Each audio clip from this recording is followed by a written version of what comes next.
Works for me, Your Honor. I'm sure it does. May it please the court. David Wallace from the Williams Parker firm in Sarasota on behalf of Mr. Feldman. I'd like to reserve 4 minutes for rebuttal. Gotcha.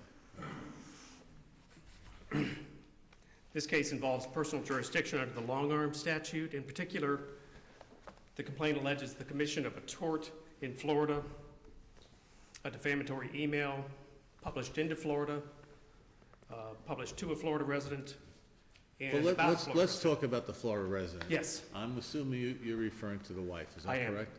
I am. And their argument is, as I understand it, is you can't really have defamation to the wife because she wouldn't believe it. They did make that argument at the trial court below. So tell me where's the flaw in that argument? The flaw in that argument is that a wife is a third party, and all you need for defamation is publication to a third party. And is there a definition of third party somewhere in section 577 of the restatement? No, I don't believe there is, but the restatement 577 comment J does address, as was argued to the trial court below, that publication to a spouse is sufficient. And has that restatement section ever been applied by a Florida court? No. As to the spouse? No. Then that leads to my question, which is under the personal jurisdiction issue. How can a defendant reasonably anticipate being hailed into Florida court based upon a communication which heretofore no Florida court has ever held was defamatory? Well, let me take that in a couple pieces. First of all, she's not just his spouse. She was one of 7 listed recipients in the CC box on that email, on the February 13th email. She happened to be the first one listed. Before you leave that CC box, Yes. tell me, was she on the original CC box? The original CC box, meaning on... Well, previously this started out with a communication going from A to B, right?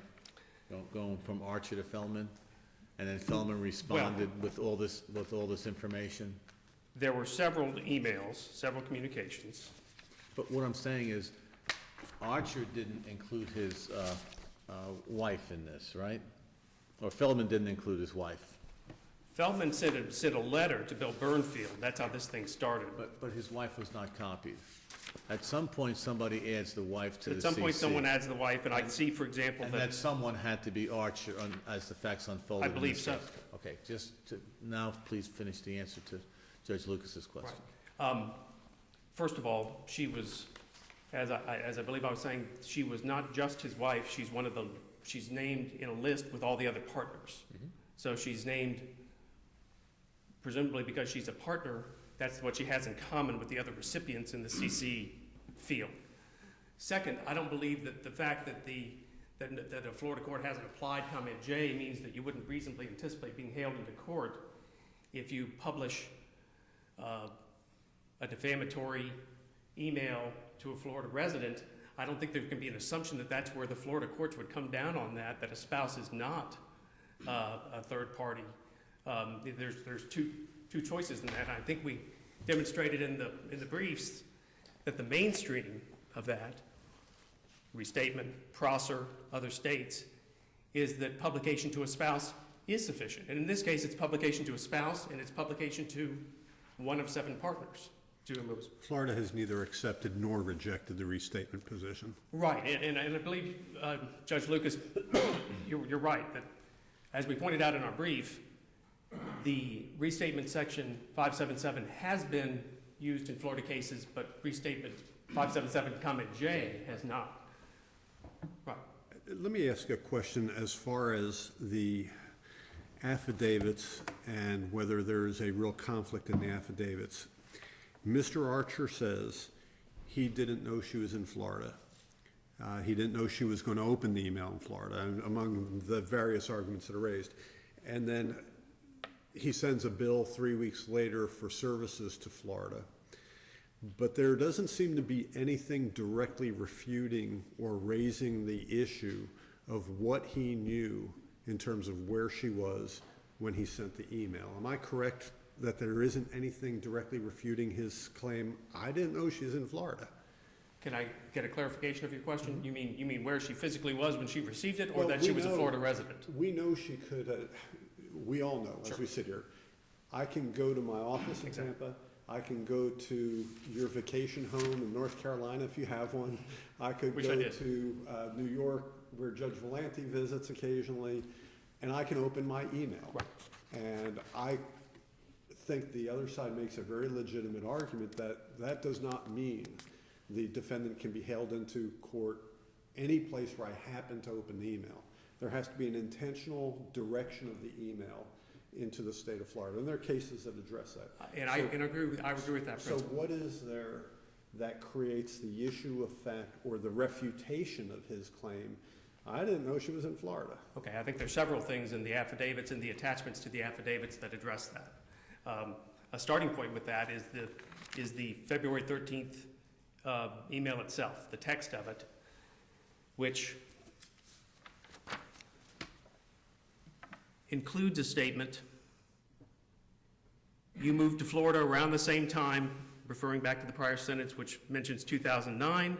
"For in Florida, they cannot take your home if you file bankruptcy." So we know that at the time he sent the February 13th email, he knew that Feldman lived in Florida, Larry Feldman lived in Florida. We also know that he knows that Larry Feldman's married to Carol. There's reference to Carol in this email. There's reference to them being married in a prior email. It's also in the record, the February 7th email. So as a starting point, we think it's not credible to say that you have no idea that someone's spouse lives in the same place. Does the record give any indication whether there's a second home somewhere else? Are they regular travelers? Are they snowbirders? Do we know? I did not see anything in the record on that, and what I was looking for and what I did not see is any assertion by Archer that he believed her to have another residence, meaning, and I think this is what you're getting at, which is he didn't say, I understood that she lived in Alaska. I understood she lived in North Carolina. I think the record is silent, to my recollection, about that, with the only reference being knowing that Larry Feldman lives in Florida. Now, then Your Honor mentioned the March. Well, he says, according to partnership records, all of the other recipients of those emails reside outside of Florida, and presumably that includes Mrs. Feldman. I never purposely published any of those emails to anyone in Florida other than the plaintiff. So he sets up a claim of fact. And so the question becomes, is that claim of fact refuted?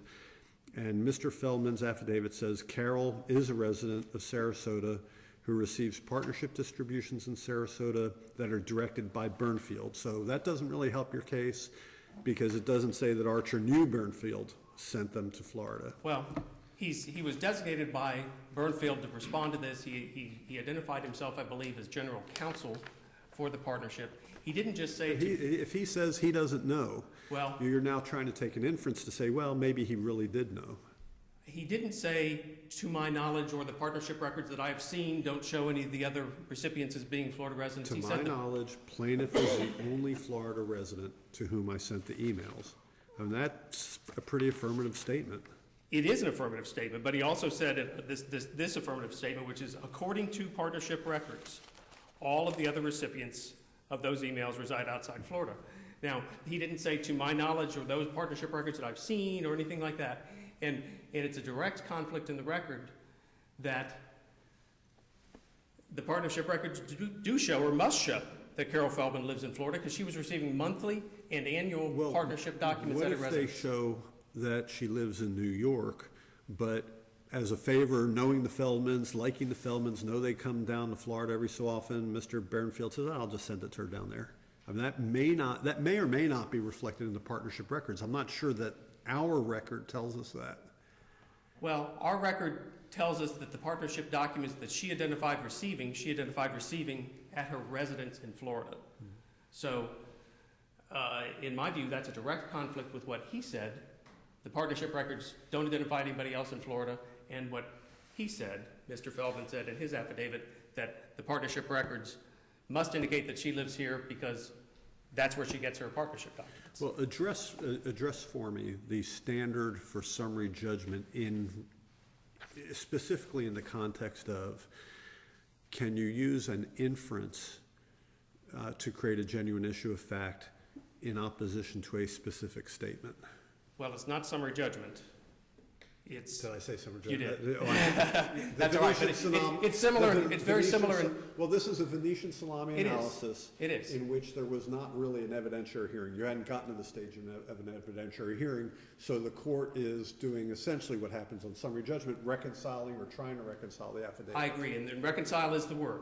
And the question is whether they can be reconciled, and I think that there has to be some level of common sense in that reconciliation.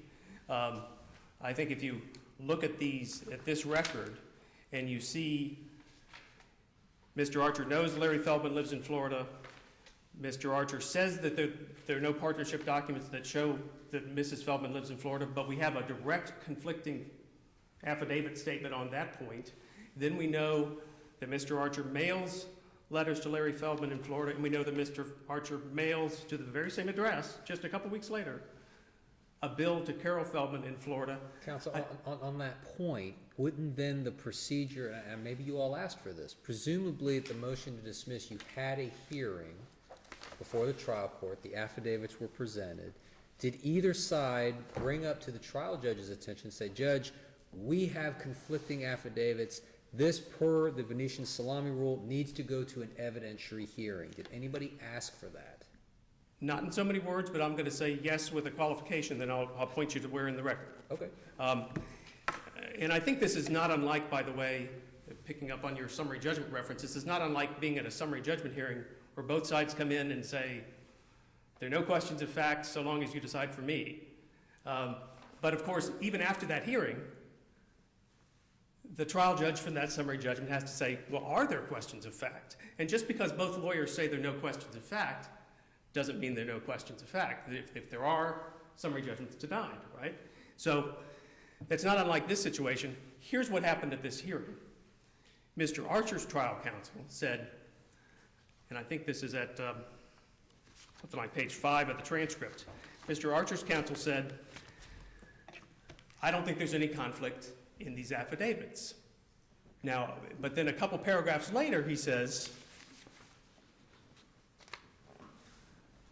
Mr. Archer never knowingly sent the emails to anyone in Florida other than perhaps the plaintiff and his wife, meaning Carol Feldman that we're talking about. One, I don't think that's a concession. The argument of counsel cannot alter what's in the affidavit. He didn't change what's in the affidavits, I understand. And it's not like anybody jumped up and said, Judge, we stipulate. No, he did not. He did not. But then later on in the transcript, you have Mr. Hall. Mr. Hall, when he stood up, didn't say, I agree the affidavits are in harmony. He did not say that. Mr. Hall pointed out, and I'm looking at now page 19 of the transcript, if you go beyond that a little bit, you have a partnership that's been sending monthly rent checks to Mrs. Feldman in Florida for at least the past 3 years. And for the defendant to say, I don't know Ms. Feldman lives in Florida is not credible. So Mr. Hall points out the conflict in the affidavits. In particular, he points out the direct conflict that I think can't be reconciled between what's in these partnership records. So Mr. Hall did not say, I agree. So there's been no waiver. There's been no waiver. And my point, back to my reference of the summary judgment hearing, the hearing ends, the judge reserves ruling. She goes back, thinks about it, and it's her job at that point to decide, first step, can I reconcile these affidavits? And if she can't reconcile these affidavits, her order should be, I've reviewed this record, I've thought about it, I've decided I can't reconcile these affidavits, I order a Venetian salami evidentiary hearing. I don't think it's, she could have reconciled the affidavits the other way, and they didn't ask for a hearing, but there's still conflict in the affidavits, and that's for her to decide as a matter of law whether or not there's conflict in these affidavits. But if if both sides tell the trial judge, we don't think there's a conflict here, and no one raises the issue to the trial judge, are you putting it on the trial judge to, I don't want to call it a stipulation, but to create an issue that neither side has presented, formulated, and articulated? No, I don't think so. And again, going back one step, our side did not say, Mr. Feldman's trial counsel did not say, I agree there are no there's no conflict in the affidavits, and I pointed in the record where he said that, at page 19 of the transcript. So he did not agree with it, and the next consequence of that is, I mean, he may not have said it in so many words, but the consequence of a conflict in the affidavits is a Venetian salami hearing. The point I was making, that even if he did say they're reconcilable and they're reconcilable our way, and the other side saying they're reconcilable and they're reconcilable their way, it's up to the trial judge to say, are they reconcilable? And if they're not, as a matter of law, the evidentiary hearing should have been ordered. You're down to about 4.5 minutes. Okay?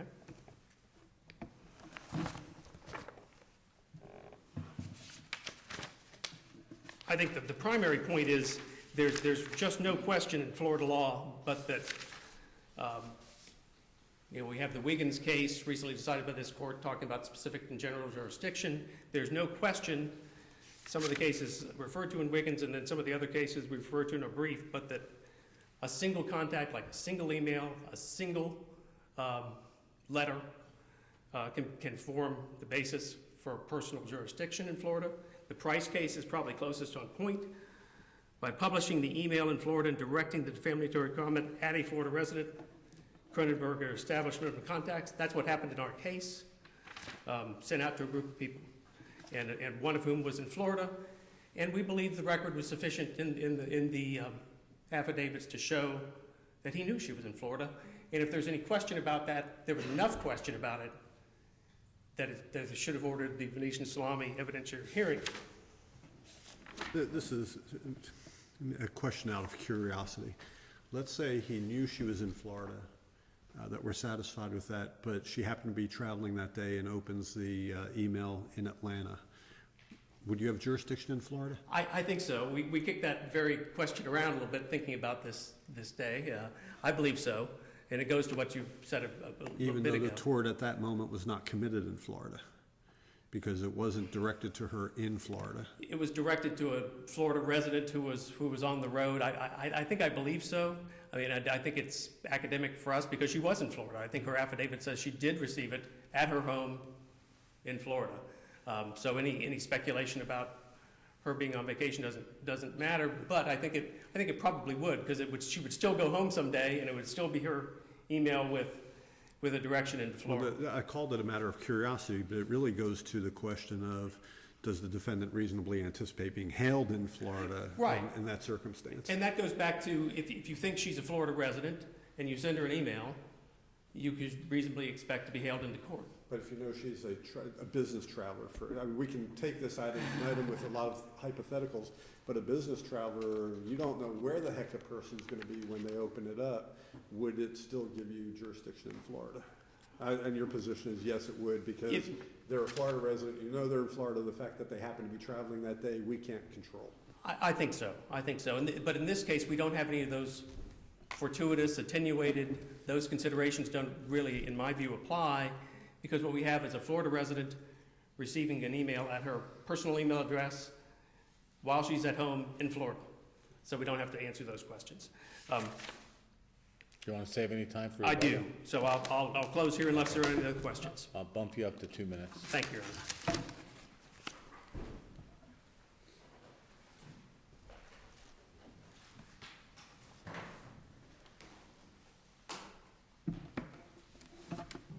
Please the court. Good morning. Jim Essenson for Paul Archer, the appellee. I want to start with one of the last points, then I want to go to Judge Valenti's first question. Okay. There's definitely a waiver here of the evidentiary hearing. Saying an affidavit is not credible. I mean, you can't waive the credibility of an affidavit unless you have an affidavit that contradicts it. All they said, the affidavit is not credible. Counsel said several times on the record, we're here to have this hearing. I mean, you can't go to the hearing, wait for the result, and then say, you know what, we should have had an evidentiary hearing. And that's what they're doing. They're saying, well, maybe they conflict. Okay, they didn't say that at the hearing. The judge made the decision. That's the record. And if counsel's citation of the record about credibility is his basis for saying they conflict, I don't think that's sufficient. So I think there's a waiver of the Venetian Salami evidentiary hearing. There was a hearing based on the affidavits, and here we are. You know, when I was preparing for this, we don't get a chance to respond to the reply brief except for now. And Judge Valenti asked, the first question he asked, this was a very interesting question, because on page 3 of the reply brief, counsel made this statement, and of course we're looking at this purposeful availment issue, which is part of the minimum contact test. And I know this is a de novo review, but I think Judge Bonner got it right, and she was focused on minimum contacts.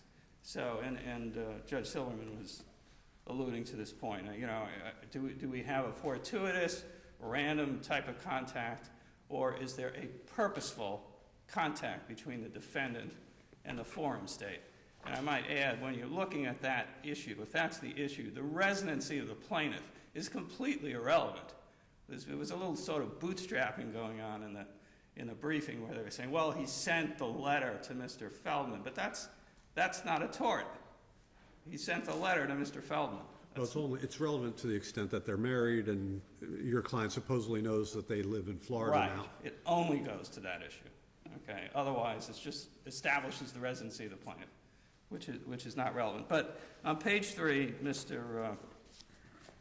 Wallace states, Archer decided to send the email to the partners, including Carol Feldman, and took the affirmative step of adding their email addresses, which was your question, I believe, initially. Yeah, is that correct? Specifically including Carol Feldman as recipients in the CC box. Now, counsel will have an opportunity to correct me, as I found this last night.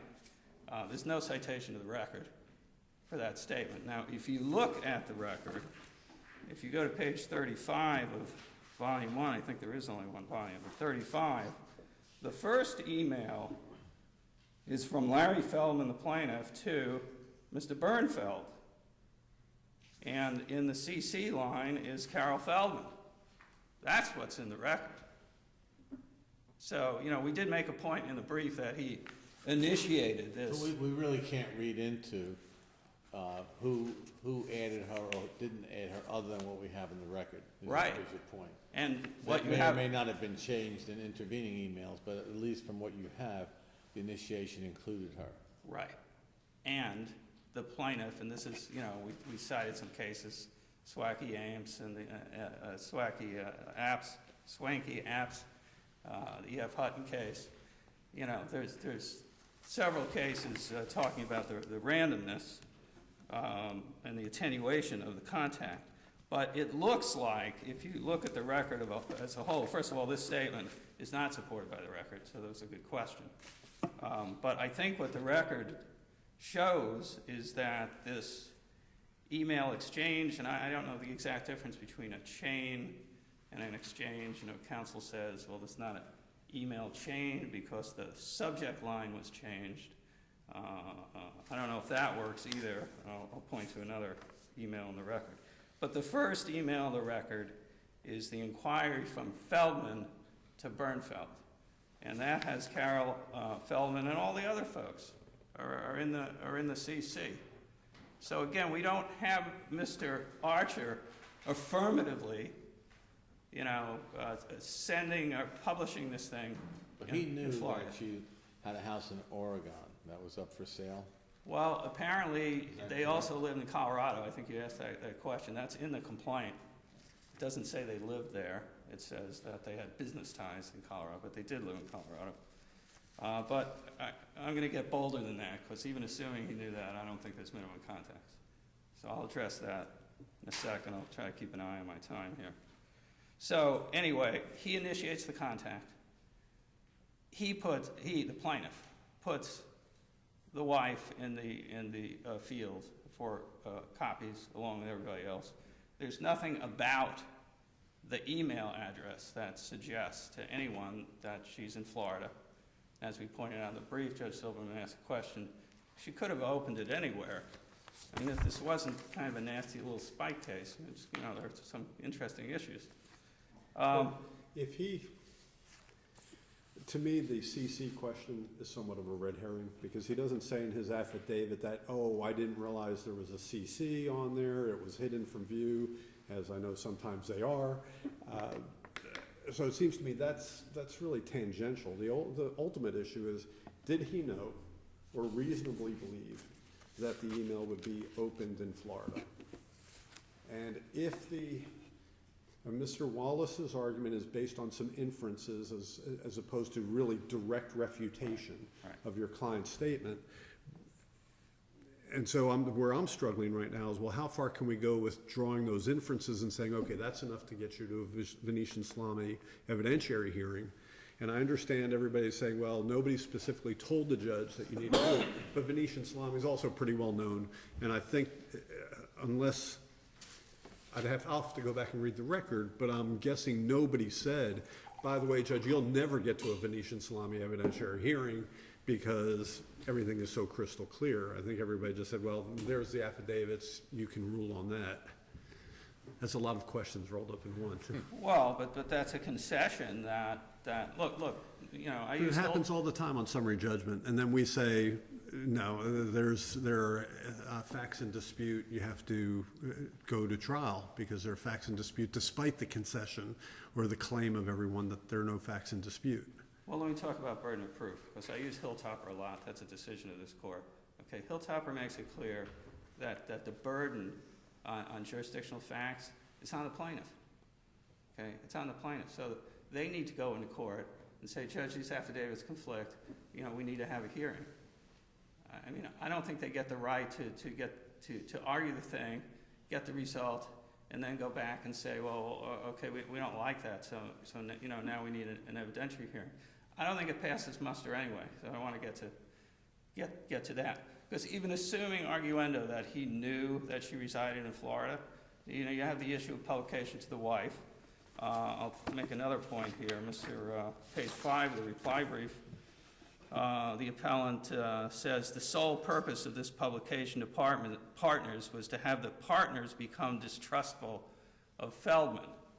So I don't know if that, you know, impacts whether that statement as to a wife relating to his finances is defamatory. I mean, I don't even want to go there, you know, because it's a well-pled allegation. Let's just assume it's defamatory. The question is, you know, not did he have intent to defame the plaintiff. The question is, did he have the intent to have contact with the state of Florida sufficiently to meet the constitutional due process minima for him to be held into court here? Does this meet the test for traditional notions of fair play and substantial justice? And these cases, look, these cases are really nuanced when you get these jurisdiction cases. The cases say they're case-by-case basis. You know, they get very granular about the facts, as we are doing. So I want to point out a couple of things overall that I think distinguish the case. First of all, he talked about Price. There's also the Silver case. And there was not one letter in Price. There were multiple letters. And they were directed to Florida residents. So there were multiple contacts in almost all of these cases. Do you agree that if your client knew she was in Florida and knew she would receive it and open it in Florida, that would be enough? No. Because a couple of cases at least suggest that it would be if he intended it to all take place in Florida. No, they do, but look, there's some obiter dicta, and it's interesting, he uses Wiggins. Wiggins is not this is a decision of this court that Judge Wallace wrote, but that's not a libel case. You know, and there's some obiter dicta in there about that. But when you get granular and you look at the facts, you know, and if you're thinking about this, go back. The Price case, which is out of the 5th DCA, says, yes, by publishing the email in Florida and directing the defamatory comments at a Florida resident, Cronenberger established minimum contacts. I mean, it seems to me that if the proof is your client knew it, intended it, it's defamatory, that's enough. And we could probably debate it, but it seems like there's at least authority for that position. Well, let me look at Cole, which is Emerson versus Cole's decision of this court, Judge Fulmer wrote in 2003. It's a case where someone gave an interview over the phone, and it was for a news story in Florida. And the trial court said, there was no jurisdiction. District court reversed. This court reversed.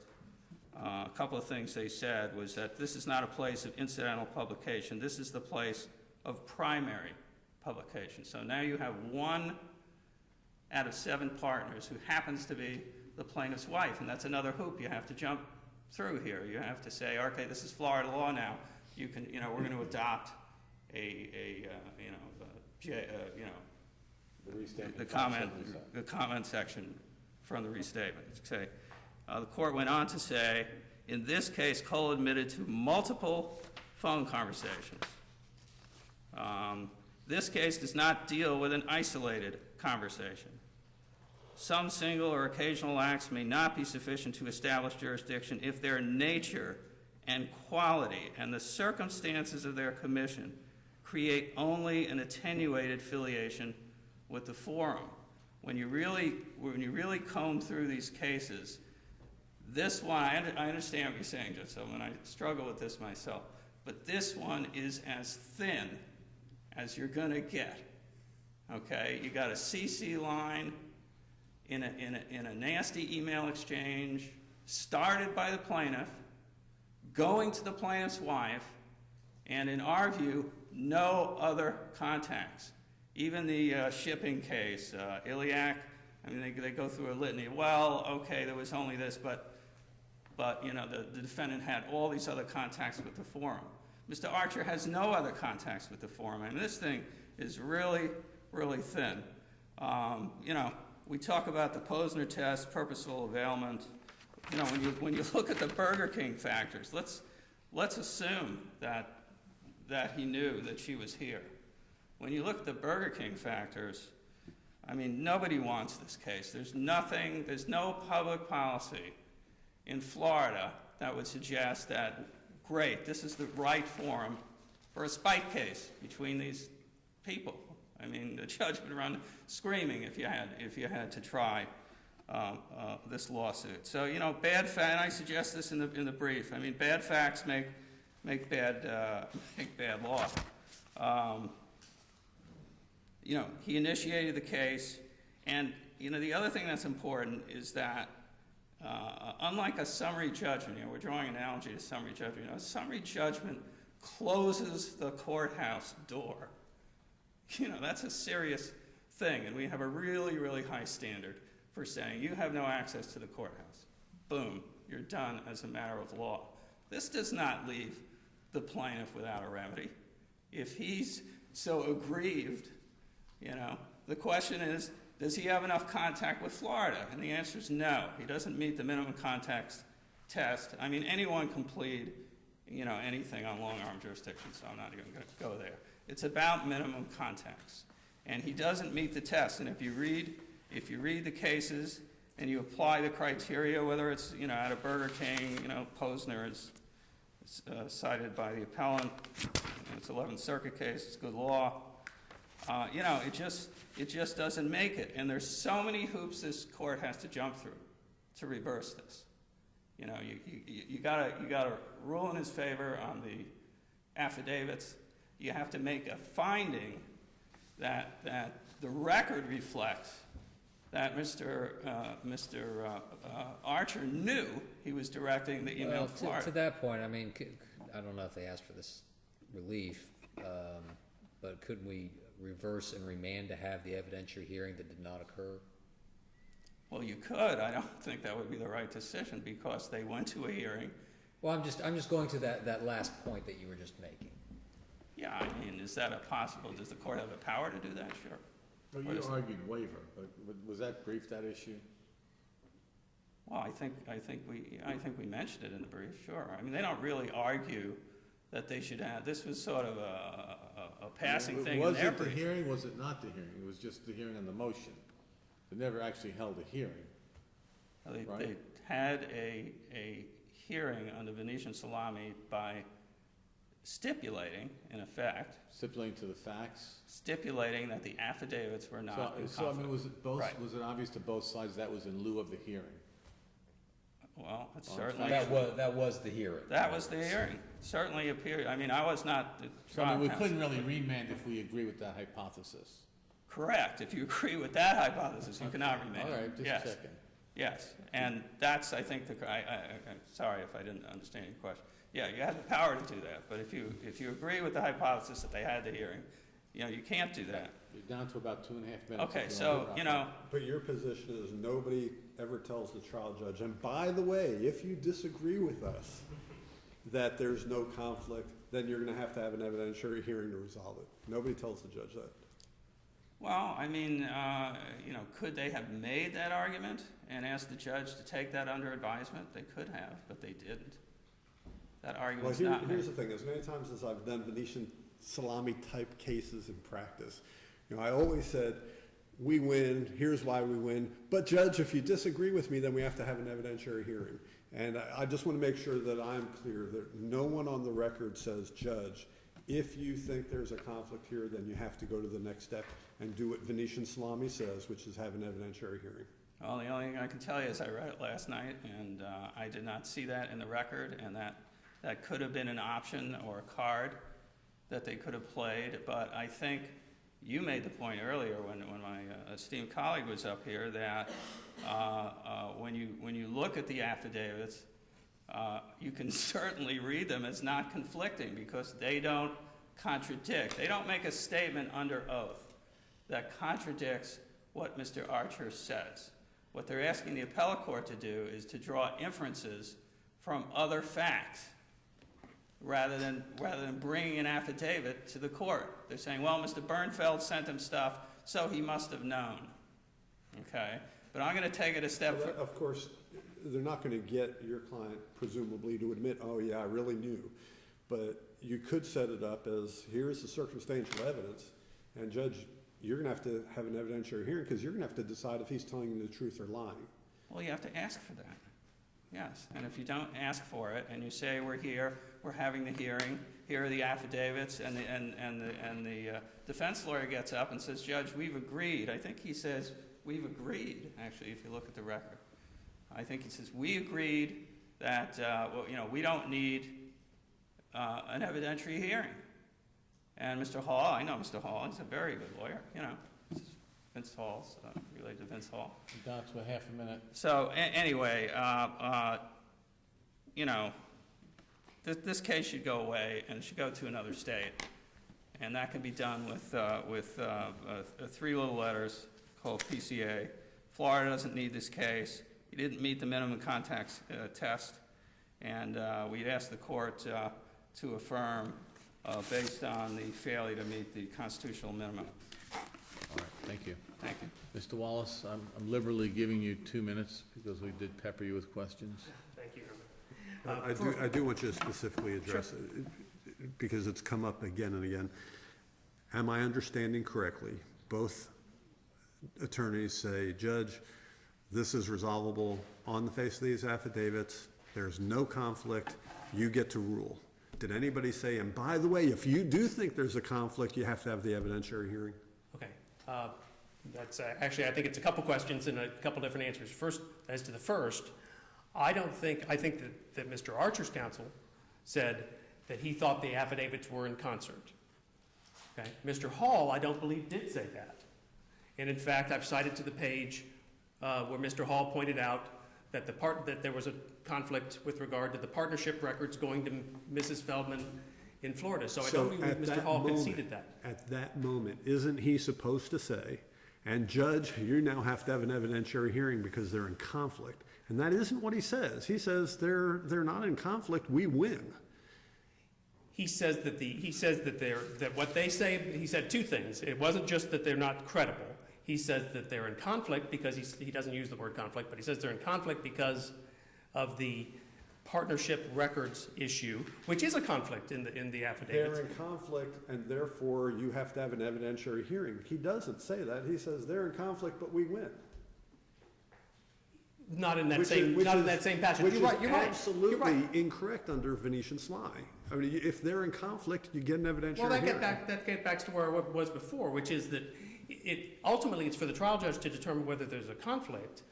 Both sides are arguing what they say the affidavits say.